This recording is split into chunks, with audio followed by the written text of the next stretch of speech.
The courage to be you. Hi, I'm Anne-Margaret with this week's Sacred Sunday message to raise the vibration of your body, mind, and spirit. So how much time do we waste trying to please others, trying to adhere to others' comfortability, or to, avoid conflict? How much energy do we spend trying to make ourselves into, trying to adapt into something that somebody else desires us to be? And how are we missing out on who we really are? So many times we talk about, like, how are we not accepting others, or how are we missing out on others, and how are we expecting others to be different? And that's really super important to look at, of course, right? But what's really, really important, where it needs to start, is with ourselves. So it takes immense courage, especially in this day and age, to be ourselves, to be our authentic expression of who we are. And also, how do we figure out what that authentic expression is and what we're simply adopting from others, or fulfilling some other expectations so that we gain acceptance in this sort of tribalism addiction that we all tend to have from time to time, wanting to belong, wanting to be accepted, wanting to be loved. So thanks for joining me for today's talk. Let's dive right in. So one of my, I write spoken word and perform spoken word in addition to music, and one of my favorite spoken words is called Break Free. And the beginning of that spoken word says, break free of others' expectations, of their disappointments, their betrayals, even their dreams for you. Go your own way. For as Betty Davis said it best, if everyone likes you, you must be boring, right? And it goes on from there. But I absolutely love that, because it's so essential for us to be our own person. And I love Betty Davis's quote, because, we're so concerned about everybody liking us, but it's actually an impossibility with how separate we all are. And that is just a reality of being human. It's not our failure. Right? Many walks of life, many paths make up this human journey, make up the truth, the capital truth of this human experience. And yet so many times we get caught in that eddy, like the river's eddy, of just going around and circling ourselves and circling around and around and around, just trying to get everybody on the same page, or trying to get others to behave like we want them to, or to get us to be adopt some other truth that's really not our own. So when Betty Davis said, if everybody likes you, you must be boring, it gives you that, it gives me certainly that freedom to say, okay, if somebody doesn't like me, it's okay. It's okay. And it's not just okay, but it means that you're probably being more boldly who you are, more unapologetically authentic. I don't mean reckless or cruel or dismissive of other people's feelings, or dismissive and disrespectful towards other people. But if we are going to truly be kind, loving, generous souls for each other, we need to do that for ourselves first and foremost. Because when we fill up that cup of approval, of acknowledgement, of acceptance, of love, then it's easier for us to offer that to other people. And not just easier, but it's more authentic when we offer it to other people. All right, we're not trying to morph ourselves, because when we do that, when we are really lying about who we are, or we're not being fully authentic or honest, we're robbing other people of who we are. We're robbing other people of a genuine, honest interaction with us. And we think that we're doing it to keep the peace or to help them feel more comfortable. But the moment that we step outside of trying to create this false sense of peace, that's the moment when we find it. Even though it might be disruptive, even though it might be uncomfortable for us or for others, that is the moment where we discover true empowerment, true peace, and the true gift of our own free will to create ourselves in our lives as we desire to create them. And then we offer our own unique gift to the world, right? We're not covering it up with all of the expectations or the projections from other people. All right, so that's super important. So there is the main issue that we're talking about today, and having the courage to be us, and really find that freedom to be ourselves, to believe what we believe, and to tap into that direct connection to source, to God, to the universal wisdom, whatever that is, to your own intuition, honoring your truth rather than just forfeiting it so that you can belong to somebody or some sort of circle or community. So there are 5 archetypes. You know I love archetypes, right? And I put a lot of information in the notes for the references for today, including certain herbs like cilantro, which cilantro is such an incredible oil. You know, there is an essential oil, but it's really an oil of releasing control. And when we try and adopt ourselves and shapeshift into trying to be what somebody else wants us to be, we're really trying to control their response to us rather than allowing our liberation to come through, liberating our authentic self. So there's some herbs in there, some essential oils like bergamot, which is an amazing oil for self-acceptance. So check out the notes, especially even a link to one of my favorite books by Dr. Wayne Dyer, called, what is it called? My gosh, I just forgot. Change Your Thoughts, Change Your Life. It's the story of the Tao Te Ching, and he spent a whole year reflecting on the Tao Te Ching. So it's a wonderful, wonderful book if you want to check it out.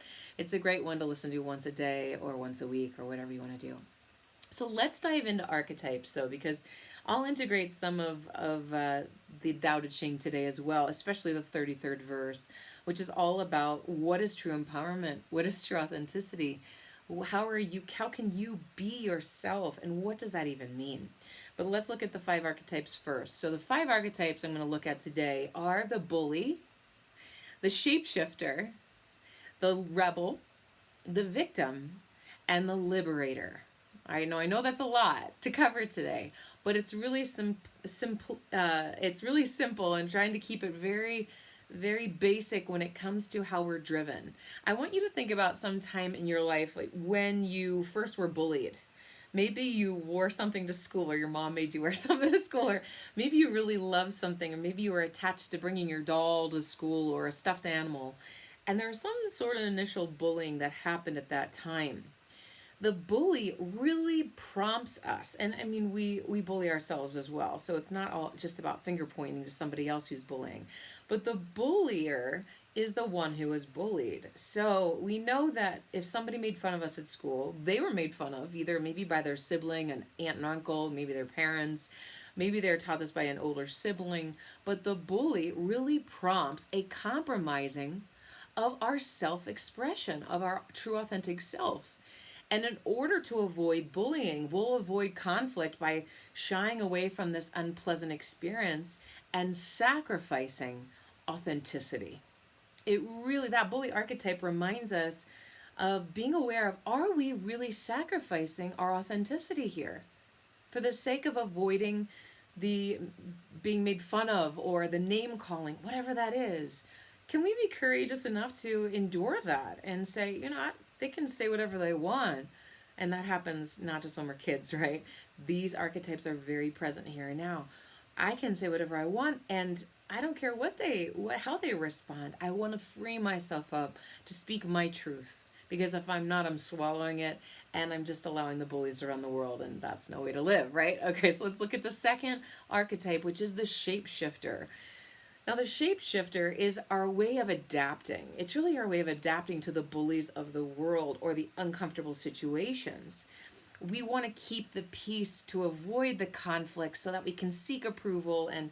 And also what we're doing here is really granting authority to somebody else outside of ourselves. We're creating a false idol. We're projecting our sovereignty, and we're really compromising. That's what we're sacrificing with the shape-shifting, is we're sacrificing our sovereignty, our own authoritative ability to move through our life as we see fit. And we're granting that sovereignty or that authority to somebody else. That's a big deal. Okay, so we got the bully, where we're sacrificing our authenticity. And then we've got the shapeshifter, which is sacrificing our sovereignty. All right.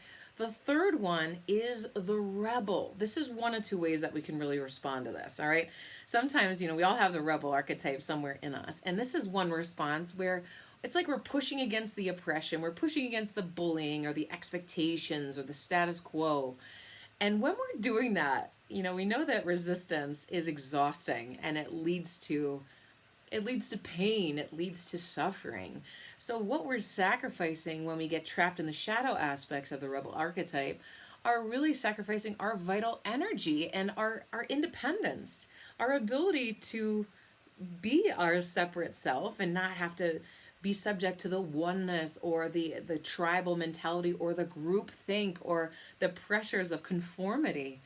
But we are sacrificing that energy where we're pushing back with something. And rebel is almost like, yeah, that's another adoption of something else rather than just being ourselves and letting the behavior be seen by others potentially as rebellious, but not adopting that. That might be an initial adoption that we need to take, okay? But in the event, it's just bridging us from here where we are sacrificing our authentic expression to the place where we can be authentic without trying to prove it to everybody else and be like, look at me, I'm rebelling and I'm, adopting this external external what is it, like an appearance of rebellion. Okay, it usually looks like cruelty or extreme expression in some way. So that wastes our vital energy with that rebel archetype. All right, what's another way we can adopt? So we can respond to the bully with the victim archetype.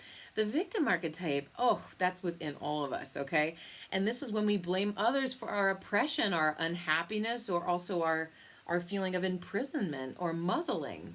So we'll blame others for this that we have caused within ourselves, either consciously or subconsciously. So in doing this, when we adopt that shadow aspect of the victim archetype, we are sacrificing our free will, our right to choose, the gift of responsibility or accountability.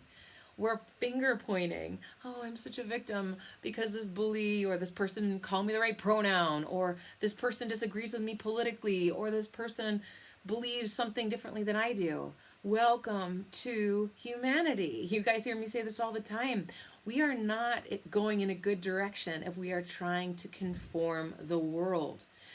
First, we need to liberate ourselves, okay? And when we're finger pointing, we are slipping into the trap of the victim.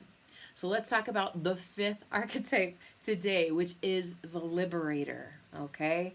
So before we go into the liberator, we went through the bully, which, we are sacrificing our authenticity to avoid that bullying, right? Or the name calling, or the ostracization of the community or from our family or whomever it is. Maybe a friend, we don't want to be ostracized by them, so we'll just compromise our authenticity.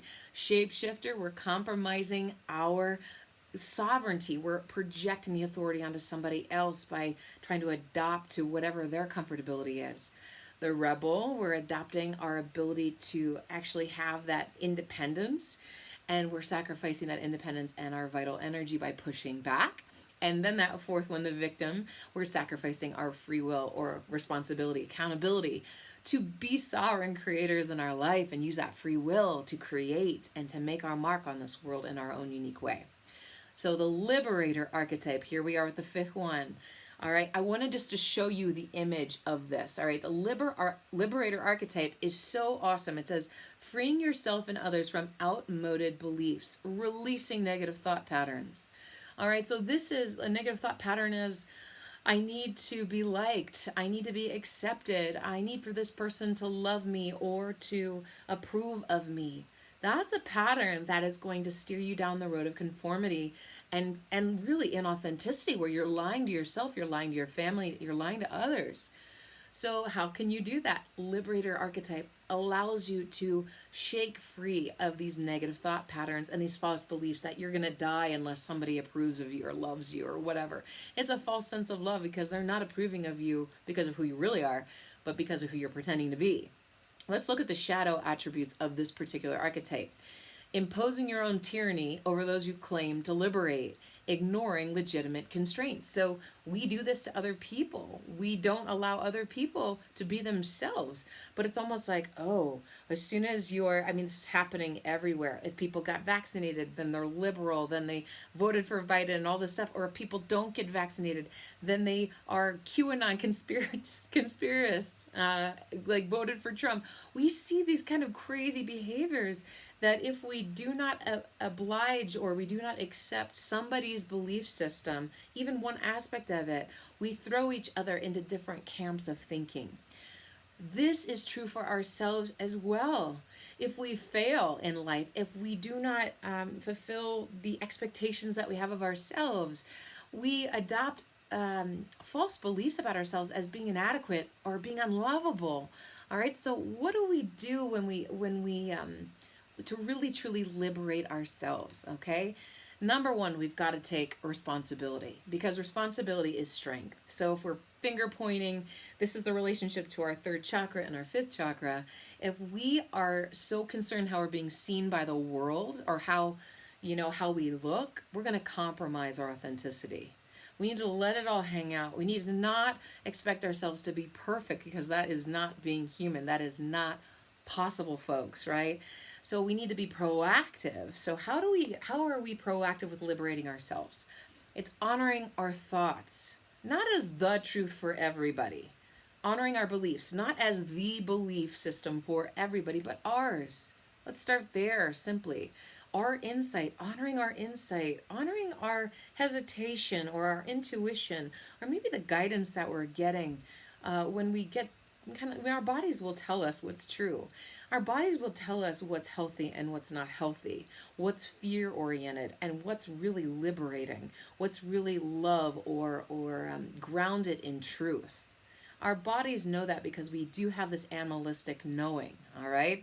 So listening to that, not like it's the truth for everybody, all right? That's that slippery slope.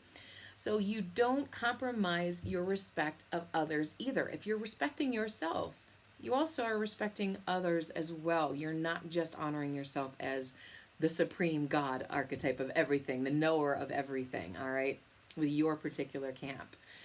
All right, so what else? Focus. How do we focus on understanding ourselves instead of blaming others? That's so, so crucial. Seek to know thyself. Have the courage to be you. Well, who are you? Who are you? Look at why you're getting triggered. Look at how you're being kind of steered by your intuition or your insights. And the trap is focusing on what's wrong with other people. All right. How do we also look at how are we loving ourselves? How are we accepting ourselves so that we don't fall into that trap of conforming or shape-shifting in order to get that false sense of acceptance for something that's not authentic within ourselves. All right. And there's a beautiful quote from the Course in Miracles that says, I am responsible for what I see. I choose the feelings I experience. That immediately gets us out of that victim archetype so that we can really embrace, if we can say that as a prayer, I'm responsible for what I see. You are the vision for the world that you are receiving. You have the filter. So if you don't like what you're seeing, clean the filter, reflect on the filter. What false beliefs or negative patterns are you keeping going in your own mind and how you're seeing the world, how you're seeing yourself, that perpetuates what is showing up from the world?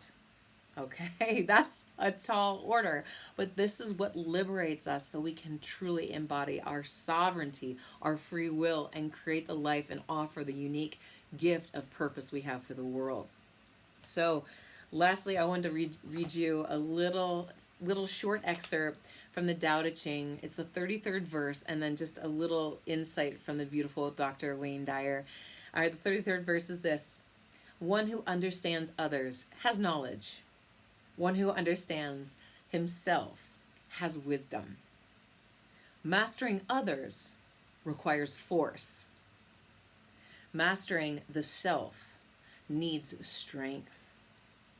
If you realize that you have enough, you are truly rich, right? If you realize you are enough, you feel wealthy. It doesn't matter what your bank account says. You don't need to compete with the billionaires or even the multimillionaires of the world. If you know your true value, that is priceless. A lot of people who are incredibly wealthy, they don't know their own value. They don't know true source of wealth. They think it's right in their bank account or their investments, right? So knowing that, there's nothing wrong with making a lot of money. But if you are empty inside and you lack the wealth of personal self-acceptance and recognize your own sovereignty, all that's meaningless, right? Okay. One who gives himself to his position surely lives long. One who gives himself to the Tao surely lives forever. So knowing your truth, not just adhering to positions of power or labels or being accepted by others or belonging to certain tribes or communities and gaining acceptance from them, but truly knowing yourself, being at peace with yourself, and being at peace with your God as well, being at peace with God, the universe, with your intuition as well. So something beautiful he writes is this: a Dao Oriented life, because we're like, well, what is the Dao? All right, the Dao is the way, and I can get into a whole, I can get into a whole talk just on the Tao because I love the Tao Te Ching. But a Tao oriented life focuses on understanding yourself rather than on thinking and be on the behaviors of others. You're not focusing on how others think or behave. You're focusing on yourself and understanding yourself. You shift from the acquisition of information and the pursuit of status symbols to understanding and mastering yourself in any and all situations. No matter how painful these situations go, no matter how people are triggering you or what the state of the world is or how challenged your business is right now, it's having the ability to be at peace and mastering yourself, channeling your chosen frequency regardless of what you're facing. That is truly a Tao-oriented life. Power over others in this consciousness, power over others, is replaced with an inner strength that empowers you to behave from a wisdom that is inherently the Tao, all right? That wisdom of self-mastery, of freeing yourself, of accepting yourself, and seeking to truly understand yourself is the key to truly being and having that courage of the lion to be that protector of your life, of your loved ones, of your truth, and of your purpose here on earth. Okay, so thank you guys so much for joining me. I know this is an ongoing conversation that we can have forever, but have courage to be you. Have the courage to be your beautiful self and stop believing all the lies of how broken you are or how inadequate or unlovable you are. All right, when you stop subscribing to those beliefs, then you'll start seeing the trueness of yourself, and it is beautiful. If you need some one-on-one support, reach out to me for coaching or channeling. I also work with couples and do relationship coaching as well. All right, everybody, have a beautiful, beautiful day. And until next time, keep raising the vibration. Bye, everybody.